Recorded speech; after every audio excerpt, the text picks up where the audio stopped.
Dando comienzo a la parte oratoria, le damos la palabra al señor legislador Daniel Martínez. Muchas gracias, señor presidente. Señor presidente de la República, señores ministros y demás autoridades del Gobierno, del Ejecutivo, señores senadores y señoras senadoras, familiares, compañeras y compañeros, amigas y amigos y al público general.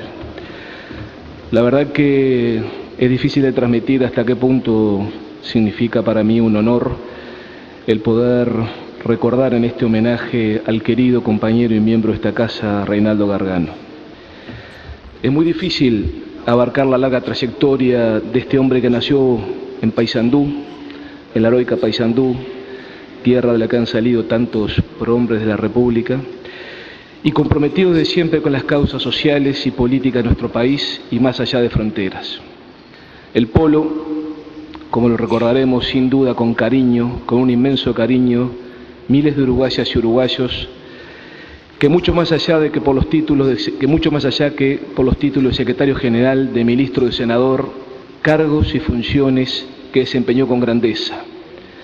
Ese Polo, que como digo con cariño lo recordaremos siempre, nació y se crió en una época convulsionada de nuestro país y de nuestro mundo. Una época realmente de definiciones, de cambios profundos en el mundo y en nuestro país, que lo tuvieron no como un observador impasible, sino como un protagonista. En aquel Uruguay, en el que un modelo se había agotado, el Polo formó su personalidad y optó por el camino más difícil, el camino que adoptan los grandes hombres, el dedicar su vida y su esfuerzo a luchar por la construcción de un modelo de país y de sociedad que no solo permitieran salir de la crisis que vivía nuestro país, sino de empezar a soñar un mundo diferente de igualdad y fraternidad. Muchas veces, viejos compañeras y compañeros de lucha del Polo de sus primeras épocas me han contado de la firmeza, del compromiso y la consecuencia de aquel Polo de sus primeros años. Firmeza, compromiso y consecuencia de las que no renegaría ni hasta el final de sus días. Quiero resaltar ya desde esa época un aspecto del Polo, que las historias negras que a veces se tejen en el fragor de los enfrentamientos políticos sobre los hombres y mujeres que participan de ellas, minimizaron y hasta casi intentaron mostrar a un Polo que no poseía esa característica a la que me refiero, su capacidad de ser inmensamente tierno. Ternura que demostró hasta lo emocionante con su amada Judith, su compañera toda la vida. Siendo Polo ministro, a mí fue una cosa que me impresionó y me emocionó siempre profundamente, siempre que podía, y por supuesto de forma compatible con sus altas responsabilidades de ministro, cortaba su trabajo al mediodía para ir a hacerle el almuerzo y acompañar a Judith, que padecía una dolorosa enfermedad. Qué grandeza, qué compromiso, porque eso sí es tener ternura y expresarla al ser más querido, el ser que representaba para él un amor, un compromiso, el haber compartido cosas muy difíciles y haber siempre salido adelante juntos. También me demostró esa ternura, y yo lo pude vivir personalmente, y diría hasta lo desgarrante, porque de la misma forma que yo estaba destrozado, vi un Polo realmente destrozado, cuando el fallecimiento del querido y entrañable compañero Bernardo Kramerman. Algo que sin duda impactó en muchísimos compañeros que habíamos tenido una larga trayectoria de militancia con Bernardo, pero que vi un Polo que hasta qué capacidad, hasta qué punto era capaz de transmitir y de expresar ese dolor inmenso que muchos sentimos por aquel entrañable, inolvidable, insustituible compañero. Polo era un duro a la hora de defender sus ideas, de pelear por ellas, pero era, y lo vuelvo a decir, como deben ser quienes creen en la construcción de un mundo de fraternidad, un hombre de fuertes afectos y ternura. La historia del Polo Gargano, como un luchador, conoció distintas facetas, pues fue siempre fiel a sus principios, ahí donde la vida o sus responsabilidades militantes lo pusieron. Su inteligencia, su consecuencia en el trabajo y la militancia, le hicieron ganar desde sus inicios militantes reconocimientos por su labor, en particular en su como gremialista universitario. Eran épocas de definiciones y ningún sector de la sociedad fue neutral ante el debate sobre la realidad y el futuro del país. El movimiento estudiantil universitario de aquella época, con propuestas, organización y lucha en la calle, asumió el compromiso de aportar soluciones y pelear por ellas. Polo Gargano, como toda su vida, fue protagonista de ese proceso y le tocó asumir, por méritos propios, la Secretaría General de la FEU. Ese mismo compromiso con sus sueños y principios lo llevaron a ser un activo militante del gremio de los judiciales, la Asociación de Funcionarios Judiciales de Uruguay, a la cual siempre se refirió con un inmenso cariño, de la que le tocó ser secretario general y presidente. Inolvidables y fermentales épocas de un movimiento sindical que luego de décadas de división y de la existencia de varias centrales sindicales, comenzaba a recorrer el camino de la unidad que lo convertiría en un actor fundamental en la lucha por la democracia y la justicia en nuestro país. Ese admirable proceso, ese increíble proceso, en parte único en el mundo, que vivió nuestros trabajadores uruguayos, y como no podía ser de otra forma, encontró a Polo, con su asociación de funcionarios judiciales a la que pertenecía, en la primera línea de trabajo, representando, o tal vez teniendo el honor de representar a la misma, en la Convención Nacional de Trabajadores como miembro fundador de esta organización. Supo también ser periodista, pues si hay algo que el Polo tenía era una increíble capacidad de trabajo y de ser un hombre increíblemente polifacético. Periodista escribiendo y dirigiendo el diario El Sol, órgano del Partido Socialista del Uruguay, al que se había afiliado ya en el año 1956, también del semanario Época y de Última Hora como su redactor responsable. Sin ánimo de ser sectario, porque sería empequeñecer el recuerdo de un hombre que dejó su huella creativa y positiva en la historia de toda la izquierda y de la propia vida política del país, el capítulo de Polo, militante socialista, merece un destaque especial, porque así lo fue en su vida. No podría existir un reconocimiento sin reconocer la importancia que tuvo nuestro partido en su propia vida. Cuando en septiembre de 1973 me afilié al Partido Socialista, recuerdo que la compañera con la que tuve la primera reunión formal me dijo: Daniel, ser socialista no es tener un carnet, que por otro lado en la clandestinidad no teníamos carnet. Es un compromiso con la vida. Sé socialista en cada actitud, con la familia, con el trabajo, en el estudio, con los amigos, en todos los aspectos. La construcción del hombre nuevo no es un sueño a alcanzar, es una obra a construir cada momento de nuestras vidas, por cada uno de nosotros, en cada actitud ante las mismas. Yo creo sinceramente que pocos como Polo han sido tan consecuentes con este principio. El Partido Socialista y su comportamiento como socialista se convirtieron en el eje de la vida del Polo Gargano.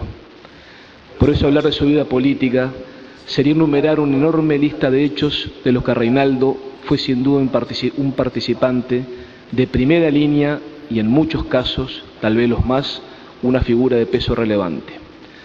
Su participación en el debate de ideas dentro del PS a fines de la década de 50 y 60, su destacado papel en la lucha contra el creciente autoritarismo en nuestro país, su militancia en el exilio, su retorno a continuar como siempre con firmeza y coherencia a la militancia cuando el retorno democrático. Cada etapa de la vida del país que le tocó vivir lo encontró justamente en primera línea. Desde sus comienzos en el Partido Socialista se destacó, llegando a ocupar primero el cargo de secretario general de la Juventud Socialista. Luego vino la larga noche de la dictadura, donde debió marchar al exilio. Desde luchó incansablemente por mantener al Partido Socialista en estado de continua militancia con los compañeros del exilio y con los compañeros que desde acá enfrentábamos la época más oscura del país. Lo hizo con los compañeros socialistas y los hizo con todos aquellos de todos los sectores, de todos los partidos políticos que lucharon y dedicaron su esfuerzo al retorno democrático.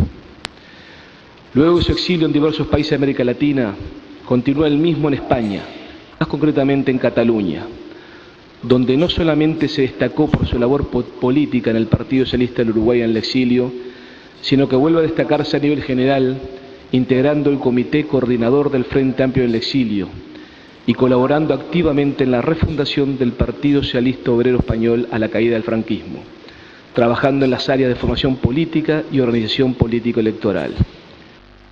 Fue en el exilio donde a mí me tocó conocerlo, a él y a su entrañable compañera, Judith, en su casa de Barcelona.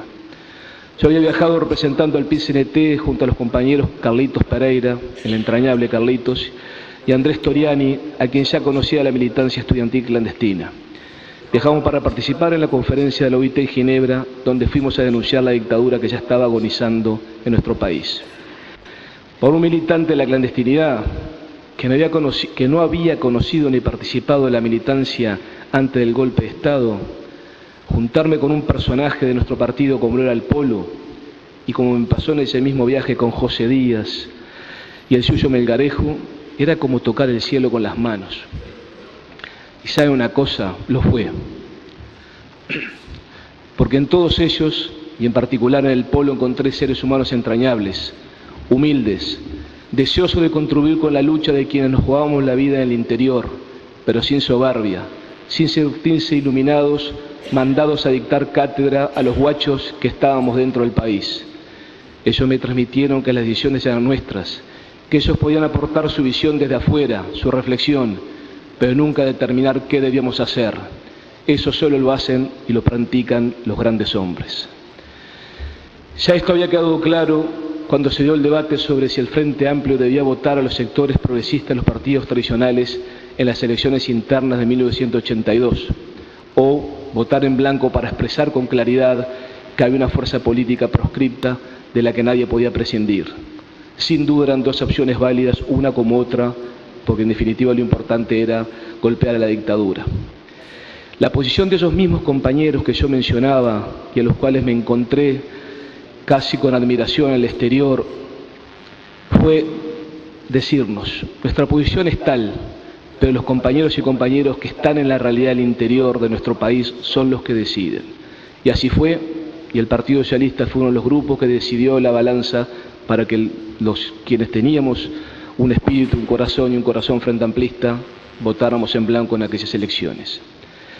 A su regreso a Uruguay es elegido como secretario general de su Partido Socialista, y lo fue sucesivamente hasta el año 2000, para luego ser electo presidente del mismo. Mucho se ha dicho sobre el supuesto dogmatismo del Polo.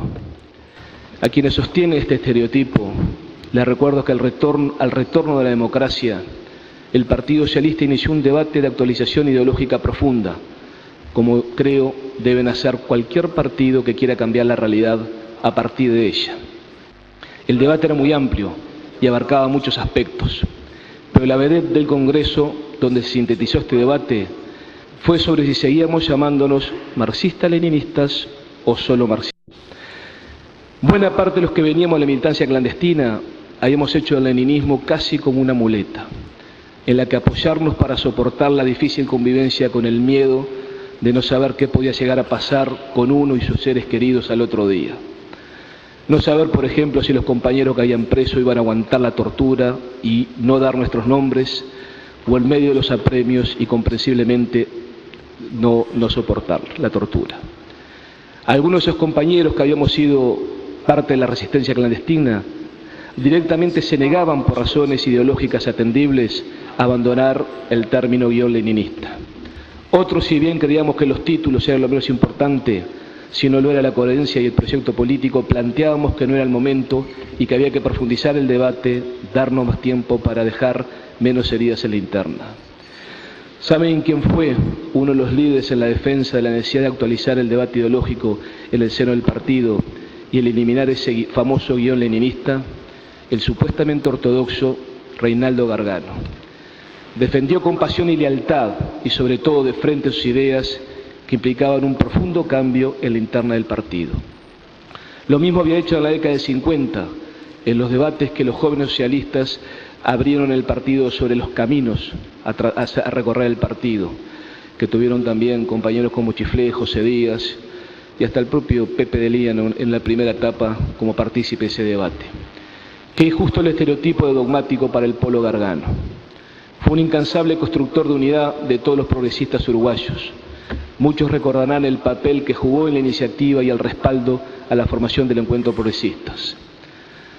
Todos en esta casa deben recordar otro aspecto muy importante del Polo, como senador de la República: su entrega, su capacidad de trabajo, su capacidad de enfrentar la polémica y su férreo apego a los principios, de los que nunca se apeó, porque si algo caracterizaba al Polo eran sus convicciones y sus principios.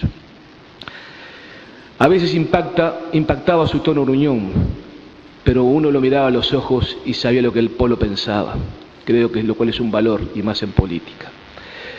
Siempre sabía también, aparte de esa característica, mostrar la sonrisa y transparentar sobre todo su humanismo, su bonomia y su innegable honestidad en sus dichos, tanto en sus dichos como en sus actos. Su trayectoria como senador de la República, representando al Partido Socialista y al Frente Amplio, lo hace una de las figuras preponderantes en los periodos en los que les tocó integrar esta casa que hoy le rinde homenaje. Duro en el enfrentamiento, firme en sus convicciones, representó a Uruguay en múltiples instancias internacionales, entre ellas el Parlamento Latinoamericano, donde integró varias veces sus comisiones. Su papel determinante en la defensa de las empresas públicas es algo que la historia le va, sin duda, a reconocer. Es así que el primer gobierno de la fuerza política, que hoy está en el gobierno, lo designa para representar al país como su canciller, cargo que desempeñó con hidalguía y profesionalidad cada vez que le tocó defender los intereses de nuestro país. En estos últimos tiempos me ha tocado cruzarme con ministros y representantes diplomáticos de diversos países en el exterior y en el país, y para mi orgullo, como uruguayo y frente amplista, todos ellos lo recuerdan por su firmeza en el debate, pero también por su flexibilidad a la hora de encontrar salidas, respetando siempre los mejores intereses del Uruguay. Tal vez algunos puedan opinar en modo diverso y haber disentido con su forma de encarar muchos de los asuntos en los que le tocó decidir. Tal vez se discrepe en su forma de llevar adelante las políticas de nuestra fuerza política, el Frente Amplio, que nuestra fuerza política, el Frente Amplio, le encomendó como senador o como canciller. Lo que nadie puede dudar es que lo hizo de la honestidad, el convencimiento y la fuerza que su conciencia le dictaba, poniendo siempre, lo vuelvo a decir, el bien de nuestro país por encima de todo, de nuestro país y de su gente, y sobre todo por encima de cualquier interés mezquino personal, que eso es algo que no creo que nadie con autoridad moral pueda cuestionarle al Polo. Porque si algo que le podemos destacar es justamente que fue un luchador de toda la vida por los derechos de los más débiles y por las grandes transformaciones de la ciudad uruguaya en busca de la solidaridad, la equidad y la libertad de nuestras gentes. Sus fuertes convicciones de hombre de izquierda la defendió en todos los terrenos y con la fuerza y el carácter propio de un militante que aportó su vida a esta lucha sin dar ni pedir nada a cambio. Señor Presidente, creo que todos los aquí presentes tenemos el más profundo convencimiento de la trayectoria, la honestidad y la firmeza de sus convicciones hacen que este sea apenas uno de los tantos reconocimientos que Reinaldo Gargano Polo merece. Casi terminando este homenaje, quisiera declarar mi más firme convicción de que el futuro de nuestro pueblo necesitará de muchos hombres con la grandeza de Reinaldo Gargano para conseguir el ideal del país que todos nos merecemos.